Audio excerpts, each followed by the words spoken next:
It wasn't a surprise. Maybe she thought I wouldn't notice. Maybe she believed she could cover it all up like she always did. But I always knew there was something wrong somewhere. I could feel it in every look she gave me, in every word she said, in the way she avoided me. We lived in a house full of silence and unspoken words, and I couldn't ignore those signs any longer. When I found that piece of paper, when I saw their correspondence, my heart nearly stopped. In that moment, I realized that my life, my family, everything I had built didn't really exist. It was all a lie.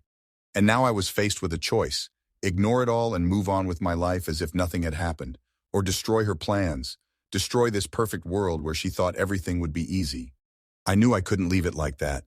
All this time, in that brief moment when I first saw her text messages, I knew I had to act. Not for revenge, but for myself, to restore my honor. She had destroyed me, and now I was going to destroy her. I always thought my life was something stable, something that couldn't just be ruined. Amanda and I were together for almost 10 years. We went through a lot of hard times, through the loss of loved ones, financial problems, but we were always there for each other, always supporting each other. That's how I saw her. I believed in us. I believed in her. And even when hard moments came in our lives, I was ready to fight. I thought that with her, I could get through anything. But somehow things changed. Maybe I was too confident. Maybe I became too careless. I don't know when exactly I started to feel that something was wrong, but little things started to pile up. How she started leaving work later, how she disappeared on weekends, how her phone was always on silent mode, how she stopped being someone I once shared every moment of my life with. And yet I didn't want to believe it was happening. I wrote it all off to fatigue, to the stresses of work. But when one day I found the little piece of paper in her bag, when I saw those lines, those words, I knew it couldn't be avoided anymore. I felt the blood drain from my face, my heart clench, but at the same time there was clarity in my head. I knew that everything would be different now. The text on my phone was short but clear. I can't wait for this Friday. Will you be at your hotel?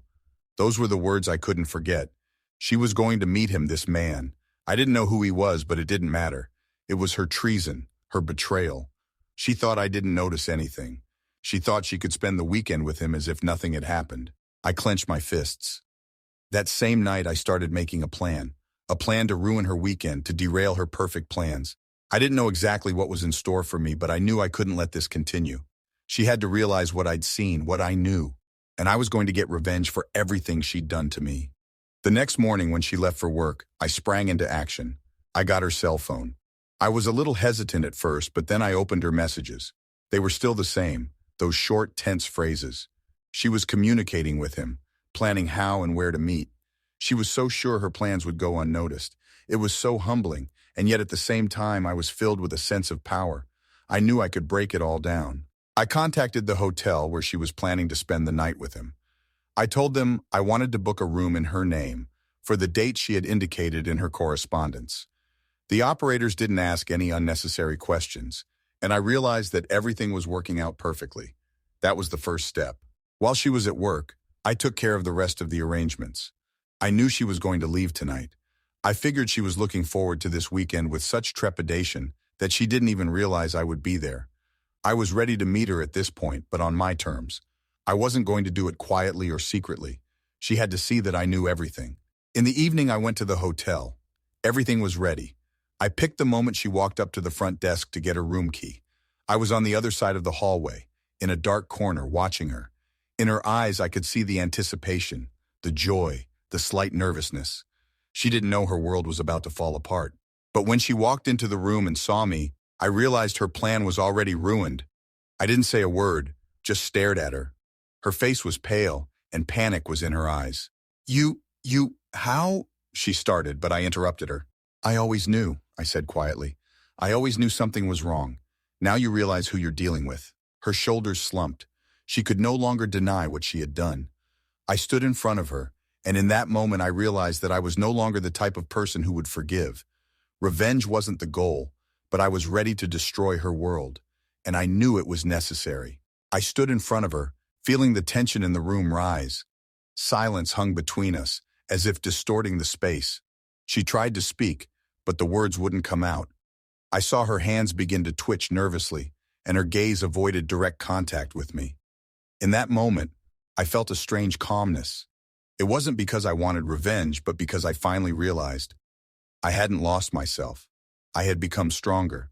She, on the other hand, seemed to be losing everything. Did you think I wouldn't find out?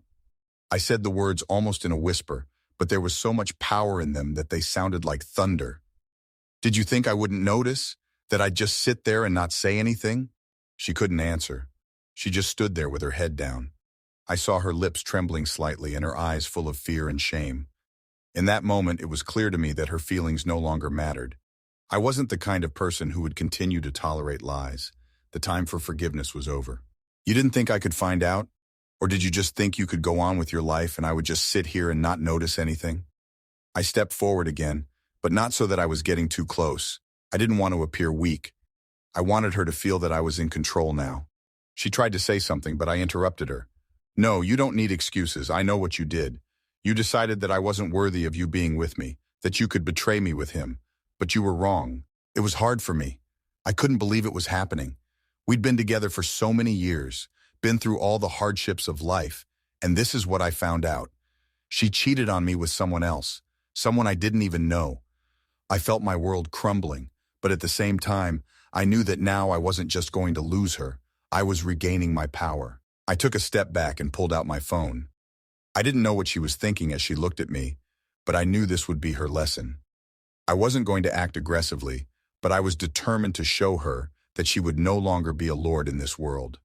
Did you think I wouldn't be able to answer you? Did you think that? I showed her my phone, on the screen of which was a text message with her lover. She finally looked at it, and in her eyes I could see the confusion and pain. Now her eyes were filled with not only guilt, but fear. But it didn't matter anymore. She couldn't change what had happened. I slid my phone back into my pocket and just stood there. I didn't need a lot of words. She needed to realize that her world would never be the same again. I started to turn around, and at that moment she tried to stop me. Please, I'll do anything to fix this. Her voice was quiet, barely audible. Please don't leave me. I turned toward her. Her words lacked the determination that was needed. I realized that she didn't realize the gravity of what she had done. It was more than treason. It was a complete betrayal that had shattered my trust. This isn't just a mistake, Amanda, I said, starting to move toward the door. It's the end. I opened the door and didn't turn around. In that minute, I felt a lightness fill me. Everything I knew was shattered, but I wasn't defeated by it. I was free of her lies. She had lost everything. I realized there would be many hard days ahead, perhaps months, but I knew this was the end of her story in my life, and I was ready to move on. When I left the room, I felt the cold evening air rush through my body, but I felt warm inside. I was free. When I left the room, my heart continued to beat faster, but it calmed down a little with each step. The world around me seemed to have become somehow foreign and cold. I didn't know what to do, how to move on. Everything was shattered. Everything I once knew now seemed empty. Amanda was left there, and I was left here, beyond her lies and deceit.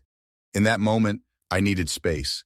I needed time to realize what had happened, to realize that I would no longer live my life the way I had before. I got in my car and turned on the engine, but I didn't drive home right away. I wasn't ready to face the blank walls, wasn't ready for the silence that waited for me there. For a moment, I wanted to just drive away, to forget everything, to start a new life. But no matter where I went, I knew I could hardly leave everything behind.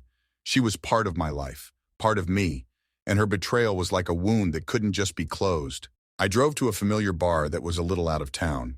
It was quiet, just like I needed it to be. Sitting behind the bar was John, an old friend with whom I had drank beer and discussed life years ago. He was the only person who could understand what I was going through. I didn't know what to say, but I needed to unload at least a little. "Hey man, you look kind of out of sorts," he said, noticing me. "Something wrong?" I nodded and sat down across from him. He put a glass of whiskey in front of me, not asking if I wanted it. I felt like I needed it myself. We were silent for a few seconds. I took a sip and felt the alcohol quickly warming me from the inside out. "Did you know Amanda betrayed me?" I said without looking at him. "Just spit it out like poison." John looked at me, then regret flashed in his eyes. He was silent, realizing that this was something new and hard for me. He didn't know how to help me, but he must have realized that I needed time. "Shit, that's cruel," he said finally. "You trusted her." I lowered my gaze to my glass, not knowing what to say. We both knew this wasn't just a mistake. It was a rift that couldn't just be healed. I took another sip and felt the whiskey burning my throat, and that feeling was at least a little comforting. It was like it was telling me that I was still alive, that I could still move forward. I ruined everything, I said, quietly and almost guiltily, though I knew it wasn't my fault.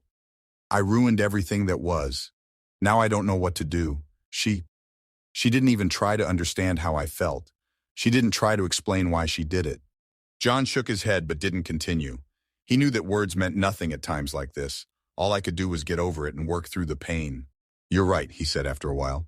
She made a mistake. It's not your fault. I nodded. It sounded comforting, but I still felt empty. An emptiness that couldn't be filled by anything. Not the whiskey, not the conversation with my friend, not the years we'd spent together. You know, John, I just don't understand why. Why couldn't she just talk? Why did she think she could hide it all? I looked up, trying to find the slightest answer in my own thoughts, but I couldn't make any sense of it. Sometimes people don't think about the consequences. They live in the moment and forget what they're losing, he said, looking out the window. Maybe she thought you'd never know. Maybe she didn't realize what she was doing. I just kept quiet. I tried to understand her, tried to find an explanation for it all, but I realized that her actions had no logic. She betrayed me, period. Time stretched slowly, and I sat there immersed in my thoughts, feeling the world around me slowing down. All those years together, all those moments that had seemed so important, were now nothing. When I got up to leave, John looked at me again. You're going to make the right choice, he said, and you'll get through this. I wasn't sure that was true, but I didn't need more words at that moment. I thanked him and left the bar, feeling heavy with breath. This was all too new, too painful to realize right away. I knew one thing. This day was a turning point. From that moment on, my life would be different, and I could never go back to the way it was. Even though I had a long road to recovery ahead of me, I knew I would no longer allow myself to be broken. Amanda had destroyed something important, but that didn't mean I was defeated. In the end, all I had to do was move on. I thought I was at a dead end, that there was nothing more I could do about it.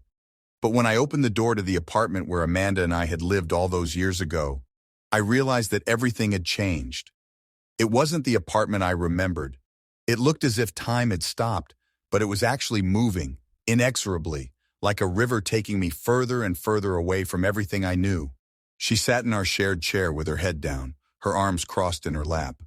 Her eyes were staring at the floor, and her hair was slick with tears. I knew what she wanted to say, but I didn't want to hear any more excuses. I already knew what had happened, and I knew she couldn't bring back what she'd destroyed. You're back. Her voice was quiet, almost a whisper. I didn't know what to do. I stood still, not knowing what to say. My heart was heavy and my thoughts were confused, but I knew for sure that I couldn't be with her anymore. Not because I was vindictive or mean, but because I couldn't trust her anymore. I couldn't go on living with someone who had undermined my sense of security and stability. How could you? I said, and there was pain as well as disappointment in my voice. We were happy, Amanda. We were good partners, and I always believed in you. She lifted her head and looked at me, her eyes full of tears. But I no longer felt any compassion. I saw her fear, her regret, but it didn't change anything. I'm sorry, I was wrong, she said, and I felt her words burn me. I didn't know how to react. Everything I'd ever known about us came crashing down in an instant. I wanted her to keep talking, to justify herself, but I wasn't interested in what she had to say anymore. It was a blank. I had to think about myself. I abruptly turned my back to her. I couldn't look her in the eye. I knew that if I looked, I would start to lose myself in her words again. I took a few steps toward the door, but she jumped up from her seat. You can't just leave. Please talk to me. You don't understand how hard this is for me. She stood in front of me, her hands shaking with tension. I looked at her, but my eyes didn't express pity. I knew that if I didn't leave now, if I didn't get out, I would go back to the way things were, and I couldn't. You ruined everything, I said, trying to keep my voice calm so I wouldn't let myself slip. You ruined our future. You can't come back into my life. She cried, and I felt her tears were her own pain, not mine. She could have been sorry, but it was too late. And I realized that this moment, this decision, would be the most important step for me on the road to recovery. I knew I had a long way to go, but now I was determined. I opened the door and without turning around, I walked out. There were too many thoughts in my head, but I couldn't afford to stay. I didn't have the strength to discuss this with her. At some point I realized that if I didn't leave now, I would never be able to get rid of what she had done. It was evening outside, and the cold air hit my face like a punch, but I didn't care for it. It brought me a sense of freshness, of release. I paced the street, not knowing where I was going, but it was important to me not to stay there, not to go back to that life. I didn't know what would happen next, but I knew I didn't want to be in that place where I was losing myself anymore. All I felt was loneliness. I realized that I needed time to collect myself and figure out what to do next. But in that moment, I felt that maybe it was the only right move to leave. Everything else would depend on how much I could rebuild my life and my trust. Footsteps on the sidewalk echoed in the silence of the night, and I felt everything around me slowing down. It was a strange feeling. On the one hand, I felt liberated, as if I had dropped a heavy weight, and on the other hand, I realized that nothing would ever be the same. I didn't know where to go. I had no clear plan. I just walked through the empty streets, feeling the cold creeping into my bones, my thoughts shrouding my mind like a fog. I walked for a long time, until I came to an old bridge that I often visited when I wanted to be alone. The bridge was abandoned, and in its shadow I felt as lost and vulnerable as I had when I'd learned of her betrayal. I leaned on the railing, staring at the dark water below. The lights of the city were reflected in it, and I suddenly felt like I was part of that lifeless reflection myself. Everything was gray and cold and incongruous. Everything was jumbled up in my head. I was trying to figure out what I should do, where I should go, how to deal with this feeling of emptiness. So many years building my life, my family, and she had turned everything to ashes overnight. And now I stood here, alone with a lost sense of time and place. The city seemed foreign at night, as if all the familiar places had become unfamiliar. I thought about going home, but every step toward home was a step into a past I didn't want to return to. I couldn't go back to that life, but I didn't know what would happen next either. I wasn't ready to look for answers. Maybe they would find me on their own in time. I felt the need for solitude again. With each step, the sense of loss grew brighter. It was ridiculous. It was as if I had invented this world on my own, and suddenly everything around me was gone. I stood on the bridge, my thoughts turning more and more to myself, to the fact that I needed to recover. But how? How do I regain the strength that went with her? How do I find my way when I don't know where to go? Right after I left her, I felt like there was no more room for compromise in my life. Nothing could be fixed. I couldn't believe her words. I couldn't trust her promises. Everything was ruined. Amanda had chosen this path. And maybe she really didn't realize what she was losing, but I knew for sure I had to move forward. My mind swarmed with thoughts, one after another, but all I could feel was pain. The realization that she wouldn't be there for me, that I was alone, was burning my soul. It was like a searing wound that hurt not physically, but on the level of sensation. I didn't know when that pain would go away, perhaps never, but I was willing to endure it because I couldn't go back to the way things were. The night stretched on, and everything around me seemed as lifeless as I was. I thought I needed to find answers, but I didn't know where to look. I realized that I just needed to get through this moment. Time was going to pass, and maybe at some point I would realize what I needed to do next. But right now, I was just a person going through a tragedy. I decided to return home, even though I knew it would be difficult. But it was my home, and I couldn't leave it empty. I had to at least try to find the strength to cope with what had happened. As I walked up to the apartment where it all began and where it all ended, I felt the anxiety overwhelm me again. I opened the door, and everything around me immediately brought me back to reality. There was no noise in the hallway, no familiar sounds of life. Everything was quiet, as if time had stood still. I looked at her things, at her pictures, at everything that had once seemed so important, and I realized this wasn't my home anymore. It wasn't my world. I walked into the bedroom and sat on the bed. It was a strange feeling to be in a place where you were once happy and suddenly realized that it was all just an illusion. Everything I thought was important now seemed empty. I tried to push these thoughts away, but they haunted me. I knew I had to move on, but how? How do I start my life over? I closed my eyes for a moment, listening to my breathing.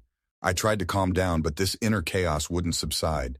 I felt like I needed time to come to my senses, to realize who I was now, what I would do next. But most of all, I realized that I just needed to live. Realizing that the pain and disappointment wouldn't go away immediately was the moment I made a decision. No matter how hard it was, I would fight. I will not let this tragedy destroy me. I will survive it. Time passed, and I began to realize that surviving this pain required a lot more effort than I had anticipated. I sat in the silence of my home, surrounded by the very things I once associated with family happiness, and felt them slowly becoming alien to me. Everything here reminded me of what came before, and each memory brought more pain. I didn't know what to do with myself, with this emptiness that filled every cell in my body. But at some point, I realized that if I didn't start moving forward, I would drown in this swamp.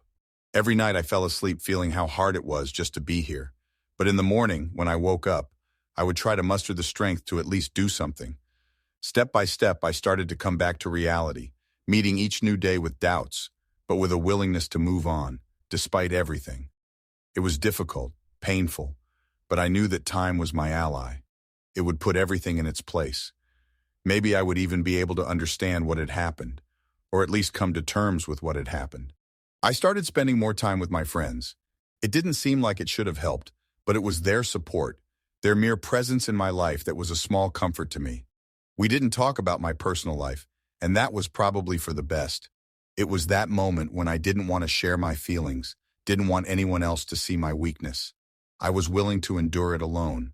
But even in that loneliness, I tried to learn something new, to try to become a better person, despite everything that had happened. As the weeks passed, I could feel my inner walls starting to slowly rebuild. Sometimes I still caught myself thinking about Amanda, but I knew I needed to let those thoughts go because every moment spent in the past was taking me away from the present. At some point, I realized that reliving what had happened would give me nothing but more pain. I had to learn to live with it, to learn to accept the fact that she was gone, that I was alone. Slowly, step by step, I was beginning to regain control. My life was becoming at least a little more predictable again. I worked, went out with friends, read books, played sports. It all gave me some sense of stability, some balance in this chaos.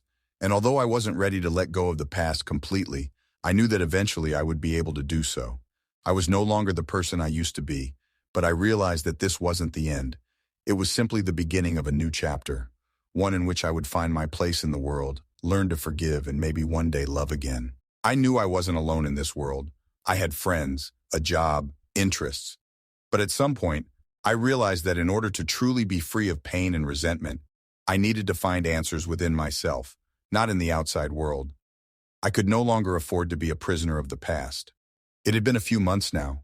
There had been changes in my life, both physically and emotionally. I no longer knew exactly what was happening to me, but I felt myself gradually becoming stronger.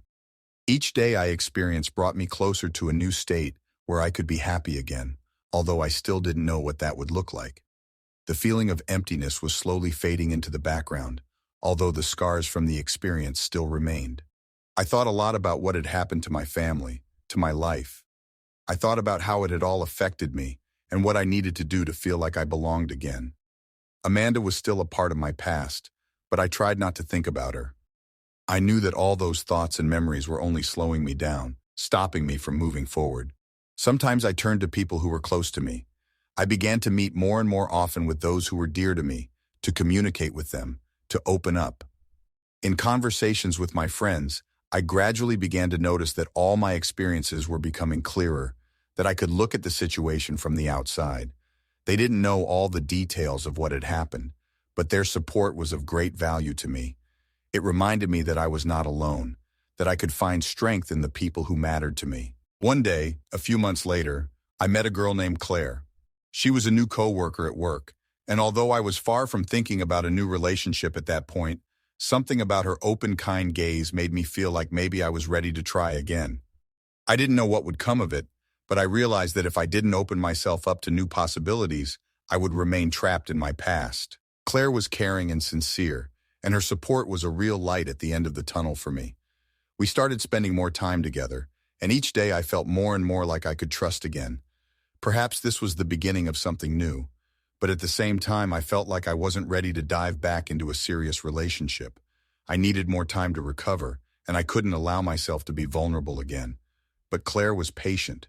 She didn't rush me, didn't try to force things. We just enjoyed talking, spending time together, and that was all I needed at that moment. Every day I became more and more confident that I could move forward. I became much more engaged in myself, both physically and emotionally.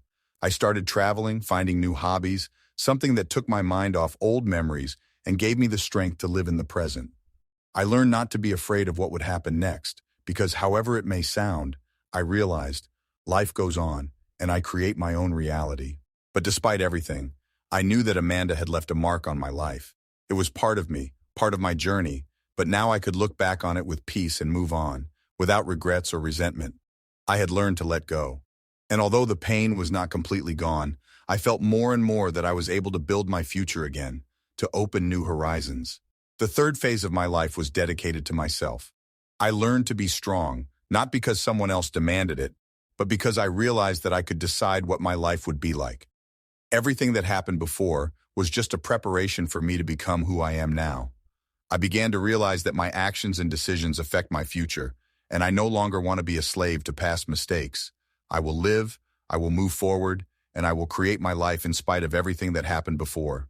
A few months passed, and I began to notice life slowly getting back on track. Sure, I wasn't the same person I was before all of this happened, but I realized that this change was not the end, but the beginning of something new. I stopped looking back and allowed myself to move forward, not expecting a miracle, but simply acting, and it was probably the best decision I ever made. Claire and I kept in touch, and although I wasn't rushing into a relationship, I felt like I could be myself in her company. I began to realize that maybe she was the right person for me to build something real with, but only when I was ready. Sometimes I had to fight my own worries, but every day I spent with her showed me that life can be different if you give yourself a chance for happiness. I kept working, doing my favorite things and trying new things. Time became my ally, and the memories of the past became nothing more than shadows. They no longer held me in their shackles. I learned to let go, to forgive, and to move forward. And even if my life was no longer the same, I felt that I owned it and was responsible for every decision I made. Every day I felt more and more that maybe everything that happened was not by chance. I didn't believe in fate or any higher powers, but I knew one thing: I had become stronger. I learned to be myself and realized that all that matters in life is the ability to let go, forgive, and move on. What happened in the past doesn't determine what's ahead. It is up to me to decide what my life will be like. One day, sitting in a coffee shop with Claire, I realized that her presence no longer felt like something scary or foreign to me. I felt like I could be with her. I didn't know what the future would bring, but I was ready to face it with my eyes open. And in that moment, I realized that my life had meaning again. I was ready to love and trust again. The ending of the story was a symbol to me that every human being is capable of recovery. That despite pain and loss, you can find the strength to move on. And even if there is an emptiness in front of you, you can fill it with something new, something of your own. Life goes on, and I was ready to face it with an open heart, despite everything that had happened.